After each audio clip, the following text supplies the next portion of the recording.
Hi, Indira's angel சேனல்லேருந்து பேசுகிறேன். இன்றைக்கி night dinner வந்து பார்த்திங்கன்னா எங்கள் ஊரில் சரியான மழை. அந்த மழைக்கு ஏற்ற மாதிரி சிக்கன் கிரேவியும் ஒயிட் ரைஸும் நைட் டின்னரு. வாங்க அதோட செய்முறை ரெசிபி எப்படி இருக்குன்னு பார்ப்போம். இப்போ நல்லா எண்ணெயில் கடுகு கருவேப்பிலை எல்லாம் பொரிஞ்சிட்ருக்குது. இந்த ஸ்டேஜில் ஒரு 1/2 கிலோ சிக்கன் போல் நல்லா எடுத்து எண்ணெயில் வதக்கிக்கலாம். இந்த சிக்கன் வந்து பார்த்திங்கன்னா நல்லா எண்ணெயிலேயே வதக்கணும். இது வதக்கும்போது உப்போ வேறு எதுவுமே ஆட் பண்ணக்கூடாது. அப்போ தான் வந்து பார்த்திங்கன்னா நல்லா அந்த எண்ணெயில் வந்து வணங்கி வரும். இப்போ இந்த சிக்கன் வந்து பார்த்திங்கன்னா நல்லா அந்த நிறம் மாதிரி ஒயிட் கலராக வரணும். அந்த அளவுக்கு நல்லா அந்த எண்ணெயிலேயே வந்து வணங்கி திரண்டு வரணும். அந்தளவுக்கு நம்ம வந்து பார்த்திங்கன்னா ஒரு 5 நிமிஷம் போல் வந்து நல்லா இதை வந்து வதக்கி விடணும். அப்போ தான் கறி வந்து சாப்பிட்றது ரொம்ப சூப்பராக இருக்கும். அதுக்கப்புறம் தான் நாம் வந்து அந்த சிக்கனுக்கு தேவையான மசாலா எல்லாமே ஆட் பண்ணலாம். இப்போ வந்து பார்த்திங்கன்னா பாருங்கள், கறி நல்லா திரண்டு வந்துருச்சு, அந்த கலர் மாறிடுச்சு. இப்போ இந்த ரேஞ்சில் நம்ம கொஞ்சம் மிளகாய் பொடி, கரம் மசாலா, அப்புறம் சால்ட்டு, கொஞ்சம் சிக்கன் மசாலா எல்லாம் ஆட் பண்ணிக்கலாம். இதையும் நல்லா ஆட் பண்ணி அந்த எண்ணெயோடய நல்லா வதக்கணும். அப்போ தான் அந்த சிக்கனோட போய் உள்ள நல்லா ஆகும். அப்போ நம்ம சாப்பிடும்போது அந்த சிக்கனுக்குள்ளே இருக்கிற உப்பு காரம் எல்லாமே நல்லா மிக்ஸ் ஆகிருக்கும்.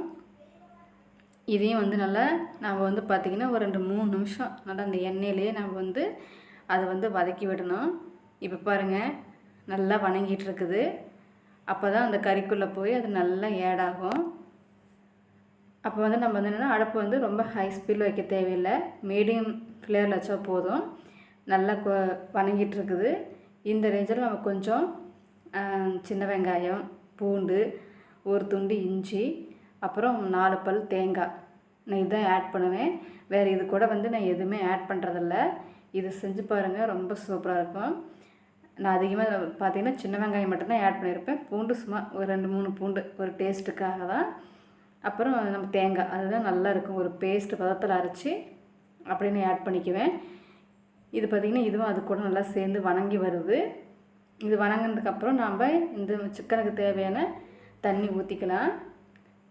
அந்த சிக்கன் மூழ்கிற அளவுக்கு நம்ம தண்ணி ஊற்றிக்கலாம். இது நல்லா வந்து பார்த்திங்கன்னா கொதித்து நல்லா நம்ம வந்து சிக்கன் ஊறுகாய் மாதிரி இந்த தொக்கு பதத்துக்கு வரணும். அது வரைக்கும் வந்து பார்த்திங்கன்னா அது வேகணும். ஆல்ரெடி கறி வந்து நல்லா வணங்கினதுலேயே வெந்துருச்சு. இருந்தாலும் நம்ம வந்து அந்த சிக்கன் பதத்துக்கு தொக்கு பதத்துக்கு வரதுக்காக நம்ம வந்து குழம்பு கொதிக்க வைக்க போகிறோம். இப்போ பாருங்கள், குழம்பு வந்து கொதிச்சிருச்சு. இப்போது பார்த்திங்கன்னா அந்த தண்ணியெல்லாம் சுண்டி போய் பாருங்கள் கிரேவி பதத்துக்கு வந்துருச்சு. இது கூட நான் வேறு எதையுமே ஆட் பண்ண கிடையாது. சாப்பிட்றதுக்கு ரொம்ப சூப்பராக இருக்கும். இப்போ நீங்கள் ஃபைனலாக வந்து மல்லித்தழை தூவி இறக்கிக்கலாம். நான் ரொம்ப தண்ணி பதமாலாம் வைக்க மாட்டேன். இதுதான், வேறு எந்த மசாலாவும் ஆட் பண்ணுறது கிடையாது. இந்த மாதிரி செஞ்சு சாப்பிட்டு பாருங்கள், சாப்பிட்றதுக்கு ரொம்ப சூப்பராக இருக்கும். இது வந்து சாப்பாடு எங்களுக்கு ரொம்ப பிடிக்கும். இதை விட இட்லி இன்னும் ரொம்ப சூப்பராக இருக்கும் சாப்பிட்றதுக்கு. மற்றபடி தோசைக்கு வந்து கொஞ்சம் செட் ஆகாது. மற்றபடி வந்து பார்த்திங்கன்னா இட்லி, சப்பாத்தி, ஒயிட் ரைஸ்க்கு எல்லாத்துக்குமே ரொம்ப சூப்பராக இருக்கும். Okay friends, thank you.